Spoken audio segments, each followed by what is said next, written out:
করবা দি এবা ধরা অ্যাক্টিং করে দিয়া ধর এই যে গামছা না এই বেশি কে হালি আসলি পুরো ট্রানজাকশন করব মানে হেতু করে এই কেমকে করে তোর তোর হাল না আমিও করব লাগছিল না ওই তো মই একো করব না লাগে তো ধরব হে লাগে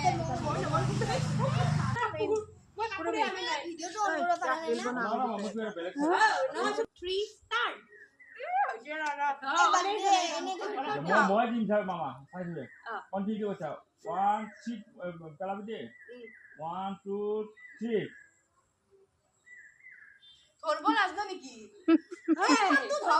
আমার লিপত দাঁতত নহয় মই 1 2 3 পেলাবি দে 1 2 3 ওকে পারফেক্ট হইছে মোর একদম ওই পড়া থাকছে আমার না হ্যাঁ নাসা দে